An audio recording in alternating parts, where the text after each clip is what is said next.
नमस्कार, दिल्ली न्यूज में आपका बहुत बहुत स्वागत है। चलिए देखते हैं आज की 25 फटाफट काम की और महत्वपूर्ण बड़ी खबरों को। पर इससे पहले वीडियो को लाइक करना बिल्कुल न भूलें। दिल्ली कैबिनेट ने प्राइवेट यूनिवर्सिटीज बिल को दी मंजूरी। दिल्ली कैबिनेट ने प्राइवेट यूनिवर्सिटीज बिल को मंजूरी दे दी है। इस बिल का उद्देश्य राजधानी में निजी विश्वविद्यालयों की स्थापना और उच्च शिक्षा के क्षेत्र को विस्तार देना है। सरकार का कहना है कि इससे छात्रों के लिए नए अवसर बढ़ेंगे और शिक्षा व्यवस्था को मजबूती मिलेगी। बिल को अब आगे की संवैधानिक और विधायी प्रक्रिया के लिए भेजा जाएगा। दिल्ली सरकार का बड़ा फैसला, मापतौल कारोबारियों को लाइसेंस रिन्यू कराने की जरूरत नहीं। दिल्ली सरकार ने मापतौल उपकरणों से जुड़े कारोबारियों को बड़ी राहत देते हुए लाइसेंस रिन्यूअल की अनिवार्यता को खत्म कर दिया। साथ ही अब लाइसेंस जारी होने से पहले होने वाला अनिवार्य प्री लाइसेंसिंग निरीक्षण भी नहीं होगा। नई व्यवस्था के तहत निर्माता, रिपेयरर और डीलर सेल्फ सर्टिफिकेशन के आधार पर लाइसेंस प्राप्त कर पाएंगे। सरकार का कहना है कि फैसला ईज ऑफ डूइंग बिजनेस को बढ़ावा देने और कारोबार शुरू करने की प्रक्रिया को आसान बनाने के लिए लिया गया। दिल्ली के छात्रों को नई निजी यूनिवर्सिटी में 25% सीटें, कैबिनेट ने नए विधेयक को दी मंजूरी।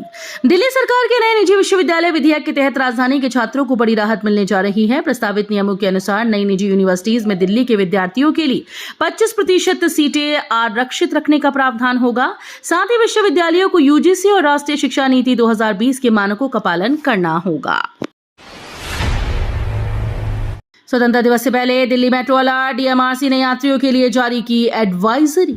स्वतंत्रता दिवस समारोह से पहले दिल्ली मेट्रो की सुरक्षा व्यवस्था कड़ी कर दी गई। डीएमआरसी ने यात्रियों के लिए एडवाइजरी जारी करते हुए बताया कि सुरक्षा जांच में अतिरिक्त समय लग सकता है।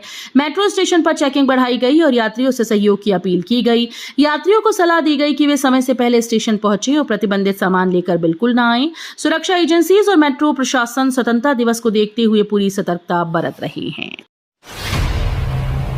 E20 के खिलाफ आपका देशव्यापी मोर्चा, आज से टाउन हॉल अभियान की शुरुआत। E20 ईंधन नीति के विरोध में आम आदमी पार्टी आज से देशव्यापी टाउन हॉल अभियान शुरू करने जा रही है। पार्टी इस अभियान के जरिए जनता के बीच जाकर E20 से जुड़े मुद्दों पर चर्चा करेगी और लोगों की राय सामने रखेगी। आपका आरोप है कि इस नीति को लागू करने से पहले उपभोक्ताओं और किसानों से जुड़े सवालों पर पर्याप्त चर्चा नहीं हुई। वहीं सरकार E20 को पेट्रोल में इथेनॉल मिश्रण बढ़ाने और प्रदूषण कम करने की दिशा में अहम कदम बताती रही। दिल्ली के सरकारी स्कूल्स में बड़ा बदलाव, सीएम रेखा गुप्ता ने शुरू की हाईटेक एसटीएम लैब। दिल्ली की मुख्यमंत्री रेखा गुप्ता ने पीतमपुरा स्थित सर्वोदय विद्यालय में अत्याधुनिक स्टेम इनोवेशन लैब का उद्घाटन किया। उन्होंने कहा कि आज के दौर में केवल किताबों से पढ़ाई पर्याप्त नहीं और छात्रों को हैंड्स ऑन लर्निंग के जरिए विज्ञान, तकनीक, इंजीनियरिंग और गणित को व्यवहारिक रूप से सीखने का अवसर मिलना चाहिए। मुख्यमंत्री ने बताया कि ये लैब छात्रों में नवाचार, वैज्ञानिक सोच और समस्या समाधान की क्षमता विकसित करेगी। दिल्ली में बिजली सब्सिडी का बोझ 3 गुना बढ़ा, निष्क्रिय कनेक्शंस को भी मिला लाभ। दिल्ली में बिजली सब्सिडी को लेकर नया खुलासा सामने आया। रिपोर्ट के अनुसार सब्सिडी का वित्तीय बोझ 3 गुना तक बढ़ गया। दावा किया गया कि कई निष्क्रिय या लंबे समय से उपयोग में नहीं रहे बिजली कनेक्शंस को सब्सिडी का लाभ मिलता रहा। इस मुद्दे ने सरकारी खर्च और सब्सिडी वितरण की पारदर्शिता पर सवाल खड़े कर दिए। मामले को लेकर राजनीतिक बयानबाजी तेज हो गई। अब इस व्यवस्था की समीक्षा और पात्र लाभार्थियों की पहचान को लेकर चर्चा तेज हो रही है। दिल्ली विधानसभा में हंगामा, बीजेपी में तीखी नोकझोंक, संजीव झा समेत 3 विधायक मार्शल आउट।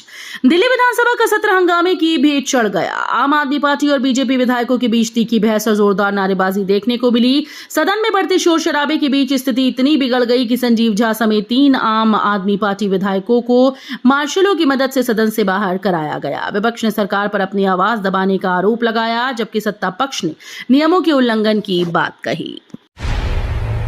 दिल्ली समेत 15 राज्यों में मूसलाधार बारिश का अलर्ट, लोगों को सतर्क रहने की सलाह जारी। देश भर में मौसम ने एक बार फिर से करवट ली। दिल्ली समेत 15 राज्यों में मूसलाधार बारिश का अलर्ट जारी किया गया। कई इलाकों में तेज हवाओं, गरज चमक और जलभराव की आशंका जताई गई।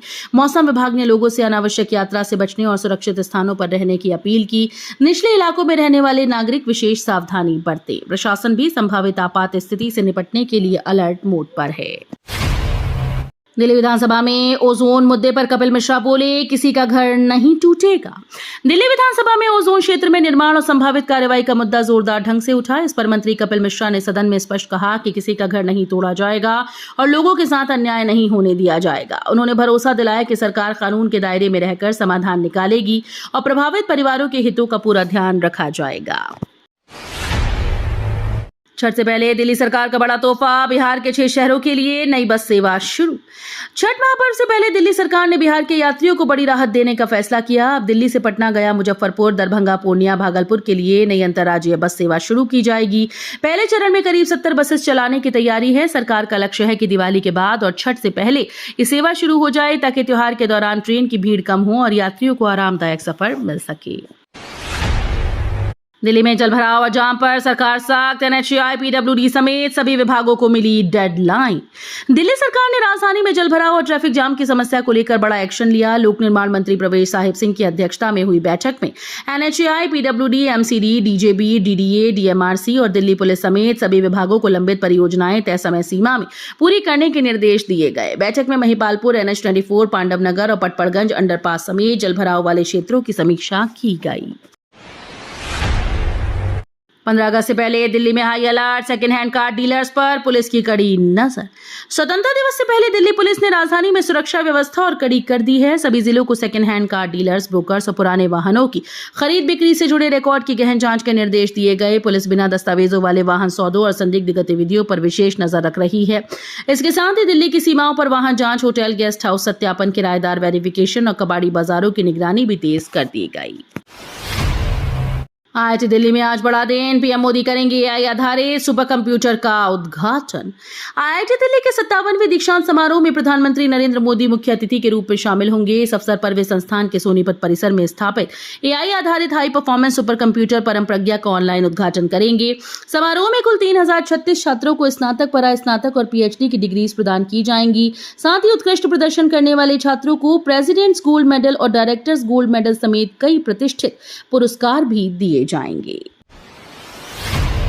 15 मार्च तक पीएम मोदी 20 पॉलिसी वापस लेंगे, केजरीवाल का बड़ा दावा। दिल्ली के पूर्व मुख्यमंत्री अरविंद केजरीवाल ने E20 पॉलिसी को लेकर केंद्र सरकार और बीजेपी पर निशाना साधा। एक जनसभा के दौरान उन्होंने दावा किया कि यदि जनता चुनाव में बीजेपी को कड़ा संदेश देती है तो प्रधानमंत्री नरेंद्र मोदी 15 मार्च तक E20 पॉलिसी वापस लेने पर मजबूर हो सकते हैं। केजरीवाल ने आरोप लगाया कि बीजेपी को चुनावी जीत का अहंकार हो गया है और जनता की चिंताओं को नजरअंदाज किया जा रहा है। दिल्ली पुलिस की बड़ी कार्रवाई, साइबर फ्रॉड रैकेट का भांडाफोड़, नाइजीरियाई महिला समेत 4 गिरफ्तार। दिल्ली पुलिस ने एक बड़ी साइबर फ्रॉड रैकेट का पर्दाफाश करते हुए 4 आरोपियों को गिरफ्तार किया। पुलिस के मुताबिक गिरफ्तार आरोपियों में एक नाइजीरियाई महिला भी शामिल है। ये गिरोह कथित तौर पर ऑनलाइन ठगी के जरिए लोगों को निशाना बना रहा था। जांच के दौरान पुलिस ने कई अहम सुराग और डिजिटल सबूत जुटाए। अधिकारियों का कहना है कि गिरोह के अन्य सदस्यों की तलाश जारी है। दिल्ली SIR में BLO नहीं पहुंचे तो बड़ी परेशानी, फॉर्म जमा करने को लेकर नया अपडेट। दिल्ली में SIR प्रक्रिया के दौरान कई मतदाता BLO के घर न पहुंचने से परेशान हैं। लोगों को फॉर्म जमा कराने और सत्यापन प्रक्रिया पूरी करने में दिक्कतों का सामना करना पड़ रहा है। अधिकारियों ने बताया कि मतदाता अपने क्षेत्र के BLO से संपर्क कर सकते हैं और संबंधित केंद्रों से जानकारी भी प्राप्त कर सकते हैं। प्रशासन ने समय सीमा और जरूरी दस्तावेजों को लेकर सावधानी बरतने की अपील की। जंतर मंतर बंद कर दीजिए, दिल्ली हाईकोर्ट ने विरोध प्रदर्शनों पर केंद्र से पूछा तीखा सवाल। दिल्ली हाईकोर्ट ने जंतर मंतर पर लगातार विरोध प्रदर्शनों और लगाए जा रहे प्रतिबंधों को लेकर केंद्र सरकार से तीखा सवाल किया। सुनवाई के दौरान अदालत ने कहा कि यदि प्रदर्शन की अनुमति ही नहीं देनी है तो जंतर मंतर को बंद ही क्यों नहीं कर देते।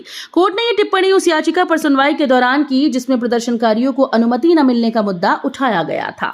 अदालत ने केंद्र और दिल्ली पुलिस से स्पष्ट नीति बताने को कहा कि आखिर जंतर मंतर पर विरोध प्रदर्शन की अनुमति किन परिस्थितियों में दी जाएगी और किन आधारों पर रोकी जाएगी।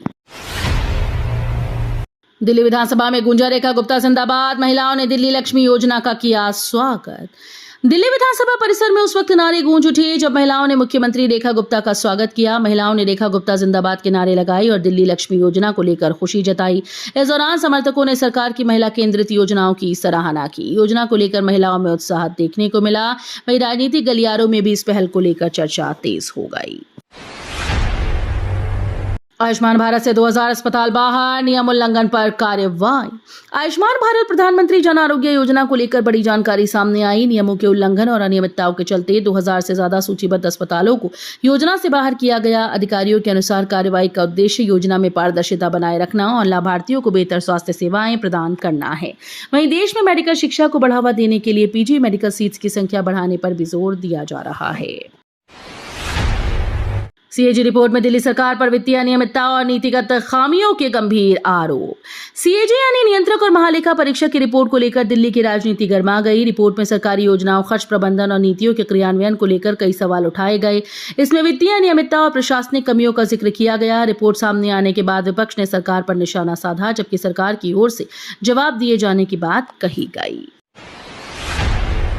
दिल्ली प्रशासन कार्यालयों में दलालों का आरोप, जन प्रमाण पत्र से बोरवेल तक तय हो रहे रेड। दिल्ली के जिला प्रशासन कार्यालयों में कथित तौर पर दलालों के बढ़ते दखल का मामला सामने आया। आरोप है कि कई सरकारी सेवाओं के लिए लोगों से अवैध वसूली की जा रही है। जन प्रमाण पत्र, दस्तावेजों के काम से लेकर बोरवेल जैसी सुविधाओं तक के लिए अलग अलग रेट तय होने की शिकायतें सामने आई। इस मामले में सरकारी दफ्तरों में पारदर्शिता और निगरानी व्यवस्था पर सवाल खड़े कर दिए गए।